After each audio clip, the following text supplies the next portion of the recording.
Zee 24 तास एक पाऊल पुढे। जालन्याची दुष्काळग्रस्त अशी ओळख आता पुसतीच जाणार आहे। झी 24 तासनं दुष्काळग्रस्त जालन्यासाठी सुचवलेल्या शिरपूर पॅटर्नच्या मोहिमेला यश मिळालंय।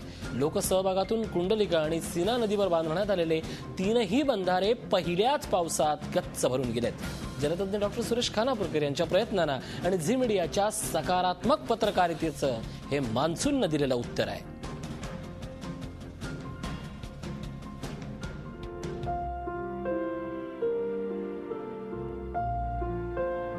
यंदाच्या दुष्काळात मराठवाडा असा होरपळून निघाला। त्यात सर्वाधिक फटका बसला तो जालना जिल्ह्याला। झी मीडियानं जालना जिल्ह्यातलं दुष्काळाचं धगधगतं वास्तव दाखवलं। फक्त दुष्काळाची व्यथा मांडून आम्ही थांबलो नाही, तर दुष्काळावर मात करण्यासाठी तज्ज्ञांच्या मदतीनं उपाययोजनाही सुचवल्या। झी 24 तासचे मुख्य संपादक डॉक्टर उदय निरगुडकर यांनी हार्ट टू हार्ट या कार्यक्रमात जलतज्ञ सुरेश खानापूरकर यांची मुलाखत घेतली। त्यात खानापूरकरांनी अवघ्या काही कोटी रुपयात जालन्याचा पाणी प्रश्न सोडवणार असल्याचा दावा केला होता। जालना शहरात झी 24 तासची टीम गेलेली होती। आज तिकडे प्रचंड मोठ्या प्रमाणावर पाणी नाही म्हणून स्थलांतर, खून आणि मारामाऱ्या होण्या इतपत परिस्थिती तिकडे निर्माण होते। युद्धाचा समर प्रसंग तिकडे असतो।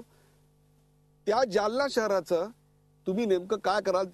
त्या जालन्याला जो पाणी पडत तलाव आहे, खाणेवाडी तलाव, हा प्रचंड गाळाने भरला आहे। हो, हा पहिले काढावा लागेल।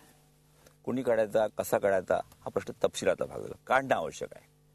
नंतर त्या नदीवर फक्त 8 बंधारे बांधले उदयजी माझ्या पद्धतीने, आणि ती नदी साफ केली, स्वच्छ केली, किमान 20 फूट खोल केली। कुंडलिका नदीचं पात्र जर रुंद केलं, रुंद करायचं, खोल केलं तर त्याच्या आजूबाजूच्या 1 किलोमीटर मध्ये बारमाही असं पीक घेता येईल आणि जालन्याचा पाणी प्रश्न कायमचा सुटेल। खर्च या बंधाऱ्याला किती खर्च येणार आहे? 8 बंधारे फक्त। माझ्या हिशोबाने मला सांगितलं, एका बंधाऱ्याला 50 लाख खर्च बंधाऱ्याला, आणि खोदकामाला 20 लाख रुपये, 70 लाख, कुणी 8 करा, 5-6 कोटीचा प्रश्न आहे फक्त। चला 10 कोटी हद्द झाली। 10 कोटीत तुम्ही जालन्याचा पाणी प्रश्न कायमचा सोडवला पाहिजे। खानापूरकरांच्या मुलाखतीनंतर राज्य सरकारनंही झी मीडियाच्या पाठपुराव्याची दखल घेतली आणि जालन्याचा पाणी प्रश्न सोडवण्यासाठी 8 कोटींची मदत जाहीर केली। राज्य सरकारनं मदत जाहीर केल्यानंतर जालना शहरातल्या कुंडलिका नदीवर 2 आणि सीना नदीवर 1 असे शिरपूर पॅटर्न पद्धतीचे 3 बंधारे लोकसहभागातनं बांधण्यात आले।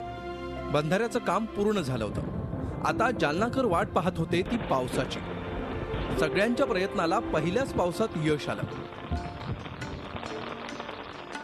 सध्या जालन्यातले हे 3ही बंधारे तुडुंब भरून वाहतायत। आता आजूबाजूच्या 8 किलोमीटर परिसरातल्या विहिरी आणि बोरवेल्सना त्याचा फायदा होणार आहे। प्रत्येकाच्या बोरिंगला पाणी आल्यामुळे प्रत्येकाच्या घराघरापर्यंत पाणी पोहोचेल आणि पाण्याची पातळी वाढल्यामुळे सगळीकडे सबकता येईल, आणि म्हणून आम्ही हा प्रोजेक्ट हाती घेतलाय। ह्या शिरपूर पॅटर्नचा जो बंधारा इथे बांधलेला आहे, या बंधारा आज पहिल्याच पावसात अर्ध्याच्या वरती भरलेला आहे आणि यामुळे सर्व परिसरात पाण्याची सोय उपलब्ध झालेली आहे। विहिरीचे पाणी बऱ्याच प्रमाणात वाढलेलं आहे। आम्हाला कुंडलिका नदीची अडवली या शिरपूर बंधाऱ्यामुळे, म्हणून आम्हाला इतका शेतकऱ्याला फायदा झाला की मी तर असं म्हणतो की जालना जिल्ह्यामध्ये पहिल्या क्रमांकावर ह्या बंधाऱ्याचा फायदा आमच्या शेतकऱ्याला होईल। जालना शहरातल्या नागरिकांना थेंब थेंब पाण्यासाठी वणवण भटकावं लागत होतं। त्याच जालन्यात आता आशेचा किरण निर्माण झालाय।